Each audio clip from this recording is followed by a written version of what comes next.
দীর্ঘদিন ধরে রায়গঞ্জ শহরে একের পর এক পুকুর এবং জলাশয় ভরাট করে তৈরি হচ্ছে অবৈধ নির্মাণ। সরকার পরিবর্তন হতেই জিরো টলারেন্স নীতি নিয়ে এই ধরনের অনৈতিক কাজ রুখতে ময়দানে নেমেছে প্রশাসন। সেক্ষেত্রে নতুন সরকারের উপরে ভরসা করে এবারে রায়গঞ্জ শহরের 17 নম্বর ওয়ার্ডের পশ্চিম বীরনগর এলাকার একদল সাধারণ মানুষ পুকুর ভরাটের বিরুদ্ধে রায়গঞ্জ থানায় লিখিত অভিযোগ দায়ের করলেন। তাদের অভিযোগ, ওই এলাকায় বিলবাড়ি নামের বহু প্রাচীন এবং ঐতিহ্যবাহী একটি পুকুর ছিল। দীর্ঘদিন ধরে সেই বিলবাড়িকে রাতের অন্ধকারে ভরাট করে চলেছেন কিছু অসাধু মানুষ। বিলবাড়ির পাশাপাশি এলাকার আরো বেশ কিছু ডোবা এবং জলাশয় ভরাট করে বেআইনিভাবে সেখানে বহুতল নির্মাণ করা হয়েছে বলে অভিযোগ। তারা জানিয়েছেন, এতদিন তারা ভয়ে মুখ খুলতে পারেননি। নতুন সরকার আসায় সকলে মিলিতভাবে রায়গঞ্জ থানার দ্বারস্থ হয়েছেন। ওই ওয়ার্ডের বাসিন্দা তথা বিজেপির শহর সহ সভাপতি অমিত দাস জানিয়েছেন, বিলবাড়ি নামক পুকুরটি ভরাটের কারণে এলাকার মানুষজন সমস্যায় পড়ছেন। বিজেপি সরকার প্রতিষ্ঠিত হওয়ার পর সাধারণ মানুষ তার কাছে গিয়ে বিচার চাইছেন, সেই কারণে তিনি সকলকে নিয়ে রায়গঞ্জ থানায় এসে অভিযোগ জানিয়েছেন। তনয় দাস ওরফে সাংকিং, পঙ্কজ প্রামাণিক ওরফে মামু এবং কল্যাণ সাহা ওরফে পিঙ্কু নামের এই তিনজনের বিরুদ্ধে লিখিত অভিযোগ দায়ের করেছেন অমিত বাবু। থানাতে আসার কারণ যেহেতু আমি ওই ওয়ার্ডের প্রমুখ, এবার আমার কাছে সব লোকজন আসে যে এই বিলবাড়িটাতে বিজেপি নেতা টাউনের ভাইস প্রেসিডেন্ট এবং এবং হচ্ছে আমার বাড়িতে সব একের পর এক লোক আসে এরকম আমাদেরকে বলতেছে তোমরা কিছু করো, তোমাদেরকে ভোট দিয়েছি, ঠিক আছে, তোমরা এই যে বিলবাড়িটাতে একটা অন্য সম্প্রদায়ের লোকের উপর বিক্রি করে বেআইনি নির্মাণ হচ্ছে। ছোটবেলা তো দেখে আসি, ওখানে আমরা পুকুরে সানটানো করতাম।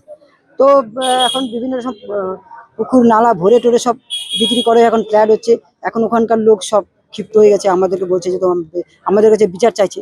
তো সেটা আমরা পার্টির তরফ থেকে সবার কাছে ইয়ে করে শুনে এইভাবে আমরা প্রশাসনের আন্ডারে কাজ করাতে চাই যে ওরা বিচার। এতদিন পরে কারণ হচ্ছে যে ওরা পানি মারা সবাইকে হুমকি দেয়, ঠিক আছে, আরো মানে যারা কাউন্সিলের লোকজন এরাই তখন একজন আছে ওইখানকার মানে 22 নম্বর ওয়ার্ডের কাউন্সিলর এবং 17 নম্বর ওয়ার্ডের কাউন্সিলর, তাদের নেতৃত্বেই আমাকে এরকম অনেকবার ধমকি দিছে, গাজার কেস দেবো, অমুক কেস দেবো, তমুক কেস দেবো। ওদের সরকার আমরা বহুত চেপেট গেছে।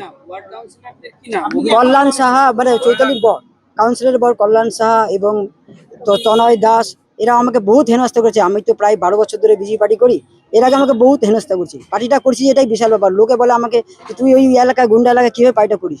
তো সবকিছু জান ইয়ে করে জীবনটা রিস্ক নিয়ে পার্টিটা করে গেছে। তো এতদিন পর আমাদের সরকার আসলো, এখন লোক আমাদের কাছে বিচার চাইছে যে তুমি কিছু করো, নাহলে তোমাদেরকে তো ভোট দিচ্ছি। যার জন্য বাধ্য এখন আমাদেরকে সবাইকে নিয়ে এখানে থানা আসতে হলো। পার্টির পারমিশন নিয়ে কৌশিক আমাদের যে এমএলএ আছে তিনি আমাদেরকে বলছে সব কাজ প্রশাসনের আন্ডারে কাজ হবে, তোমরা নিজে কিছু করবা না। তাই হলো আমরা এসে এখানে ব্যবস্থা করে সব পিটিশন দেওয়া, অভিযোগ জানালাম, একটা থানায় একটা পিটিশন দেওয়া হলো যে এই ব্যাপারে, ওরা আমাদের একটা রিসিভ কপি দেওয়া হলো। ওয়ার্ডের সাধারণ মানুষ জানিয়েছেন, পুকুরগুলি ভরাট হয়ে যাওয়ার কারণে জল নিকাশি ব্যবস্থা একেবারে বেহাল হয়ে পড়েছে। নতুন সরকারের প্রতি তাদের ভরসা রয়েছে, এই সরকার যেন অবিলম্বে এক্ষেত্রে তদন্ত করে পুকুরগুলিকে আগের অবস্থায় ফিরিয়ে আনে, সেই দাবি জানিয়েছেন তারা। যে পুকুরগুলো ভরাট করছে, বাড়িতে কোনো জল উঠতেছে না। হ্যাঁ, আর পুকুর 4-5টা পুকুর ছিল, সব ভরাট করে দিচ্ছে ওখানে। আর ওটা যদি বলা যায় তাহলে আমাদেরকে ওরকম করে আসে, ধমক দেয়, রুরাল বার দেখায়, ওই বোম ফোটায় মাঠটার মধ্যে। ভয়েই ছিলাম, এই সরকারটা আসার পর আমাদের একটু আস্তে আস্তে সাহস হলো। এখন ভয় হচ্ছে তো এখানে আসছি, আবার যদি রাত্রেবেলা ঢুকে অ্যাকশন করে। ওই যে তপন দাসের ছেলে, আর ওর সঙ্গে আছে মামু মামু করে ডাকে, ওর নাম যেন কি, আমি পঙ্কজ সাহা মনে হয়। ওরা কয়েকজন আছে, গ্যাং 4-5 জন। আমি ভীষণ ভয় লাগে আমার ওদেরকে দেখে। কি মনে হচ্ছে যে পুলিশের অভিযোগ জানালাম তো, মানে ওই যে একটা ভয় ঢুকে গেছে না আমাদের, ওইটা মানে ধুক ধুক ধুক ধুক হয়ে আছে। একসময় অনেক চোখ মুখ উল্টাই দিয়ে ভয় এরকম। এখন কি চাচ্ছেন পুকুরটা কি করা হোক? পুকুরটা যে পুকুর যেরকম ছিল সেরকম থাকুক, বাড়ি ঘর এখন ওখানে থাক দরকার নেই। আমাদের পুকুর ছিল 5টা পুকুর, একটা হলো তাও মানা যেত। 5-5টা পুকুর, এর পুকুর দখল করছে, ওর এটা দখল করে এরা এগুলো করছে, বলতে গেলে এই করবে। এই যে বন্দর বিলবাড়িতে 6খানা পুকুর ছিল, বেআইনি ভাবে পুকুরগুলো দখল হয়েছে, মাটি ভরাট হয়েছে, বেআইনি ভাবে বসতি শুরু হচ্ছে। তার জন্যই আমরা এসেছি সাধারণ মানুষ। আমাদের বাড়ির ভেতরে জল ঢুকে যাচ্ছে, জলাশয় নাই কোনো। মিউনিসিপাল পৌরসভা থেকে একটা ছিল জলের যাওয়ার ব্যবস্থা, সেই ব্যবস্থাটাও বন্ধ করে দিয়েছে। তার জন্যই আমরা এসেছি। সাধারণ মানুষদের খুবই অসুবিধা হচ্ছে। অনেকের জায়গা ছিল, জায়গা দখল হয়ে গেছে, অনেকের পুকুর ছিল, তাকে অল্প কিছু পরিমাণ দিয়ে ভয় দেখিয়ে ভরাট হয়ে গিয়েছে। তার জন্যই আমরা অবজেকশন এখানে জানাতে আসছি। কতটা জায়গা ছিল?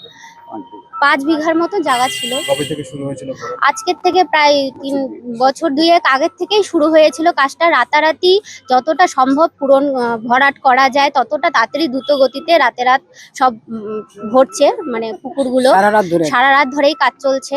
এগুলো বলার মতন আমাদের সাধারণ মানুষের সাহস হয়নি, কারণ আমরা সবাই একটা ফ্যামিলি নিয়ে চলাফেরা করি।